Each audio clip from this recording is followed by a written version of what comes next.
स्वागत है आपका अपने YouTube चैनल ओशियन में।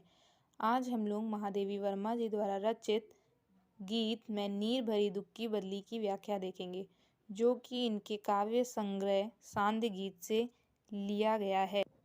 मैं नीर भरी दुख की बदली, स्पंदन में चिर निस्पंद बसा, क्रंदन में आहत विश्व हंसा, नयनों में दीपक से जलते, पलकों में निर्झरणी मचली, मेरा पग पग संगीत भरा, श्वासों से स्वप्न पराग झरा, नभ के नवरंग बुनते दुकूल, छाया में मलय बयार पली, मैं क्षितिज भ्रकुटी पर घिर धूमिल, चिंता का भार बनी अविरल, रजकड़ पर जलकड़ हो बरसी, नव जीवन अंकुर बन पथ को न मलिन करता आना, पद चिन्ह न दे जाता जाना, सुधि मेरे आगम की जग में, सुख की सिरहन को अंत खिली, विस्तृत नभ का कोई कोना, मेरा न कभी अपना होना, परिचय इतना इतिहास यही, उमड़ी कल थी मिट आज चली।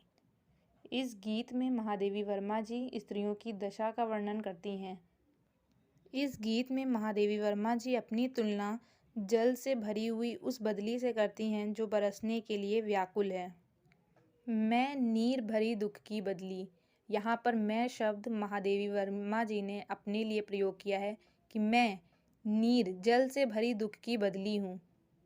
जिस प्रकार बदली जल से भरी हुई होती है, अर्थात जिस प्रकार बदली में जल की बूंदें होती हैं, उसी प्रकार महादेवी वर्मा जी के भी नेत्रों में आंसू भरे हुए हैं और उनका हृदय दुख से भरा हुआ है। स्पंदन में चिर निस्पंद बसा, जिस प्रकार से जो बादल गरजते हैं वे बरसते नहीं, अर्थात जिन बादलों में गति होती है या जो बादल आते जाते रहते हैं वे बारिश नहीं लाते। वे बादल ही बारिश लाते हैं जिनमें स्थिरता होती है या जो स्थिर होते हैं। तो इन स्थिर बादलों को देखकर संसार के वे दुखी लोग जो अपनी फसल के सूख जाने से हताश हैं या जो गर्मी से व्याकुल हैं, वे दुखी लोग, आहत लोग प्रसन्न होते हैं उन स्थिर बादलों को देखकर कि ये बादल अब वर्षा लाएंगे। महादेवी वर्मा जी कहती हैं कि उसी प्रकार जब स्त्रियां विलाप करती हैं या स्त्रियों में वेदना भरी होती है, तो उन वेदना को देखकर या उनके विलाप को देखकर पूरा विश्व उन पर हंसता है, आनंदित होता है। अर्थात जिस प्रकार जल से भरे बादल को देखकर संसार को खुशी मिलती है, उसी प्रकार हमें स्त्रियों को करुणा एवं वेदना से भरा देखकर संसार आनंदित होता है। नयनों में दीपक से जलते, पलकों में निर्झरणी मचली, जिस प्रकार बादलों को देखकर संसार प्रसन्न हो जाता है कि अब बारिश होने वाली है और उनके नेत्रों में आशा रूपी दीपक जलने लगते हैं और ये सोचकर कि अब बारिश होने वाली है, उनके नेत्रों से आंसू प्रवाहित होने लगते हैं। ठीक उसी प्रकार हमारे अर्थात स्त्रियों के नेत्रों में भी आशा रूपी दीपक जलते हैं कि अब हमारे जीवन में कुछ अच्छा होने वाला है, और यही सोचकर इसी आशा में हमारे नेत्रों से आंसू प्रवाहित होने लगते हैं। महादेवी वर्मा जी कहती हैं कि संसार भी दुखी है और मैं भी दुखी हूँ, किंतु मेरा पग पग संगीत भरा, श्वासों से स्वप्न पराग झरा, मेरा हर एक कदम लोगों के कल्याण के लिए भरा हुआ है, अर्थात मैं हर कदम पर लोगों का कल्याण करना चाहती हूँ। मेरी सांसों में आशा रूपी सुगंध बसी हुई है, अर्थात मुझे आशा है कि जो कुछ भी होगा वह अच्छा ही होगा। नभ के नवरंग बुनते दुकूल, छाया में मलय बयार पली, जिस प्रकार आकाश में बदली छाती है और वे अपने रंग बदलते हैं।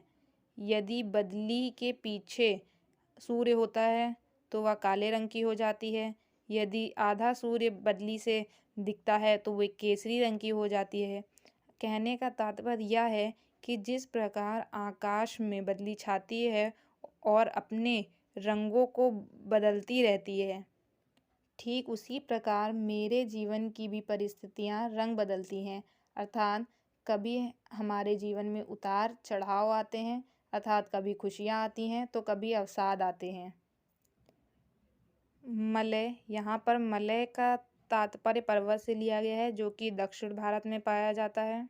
जिस प्रकार मलय पर्वत से आने वाली हवा सुगंधित होती है, उसी प्रकार बदली के छाने से जो आनंद मिलता है वो भी सुगंधित होता है। मैं क्षितिज भ्रुकुटि पर घिर धूमिल, चिंता का भार बनी अविरल। यहाँ पर क्षितिज से तात्पर्य वो स्थान या वो जगह जहाँ पर आकाश और पृथ्वी एक होते हुए दिखाई देते हैं।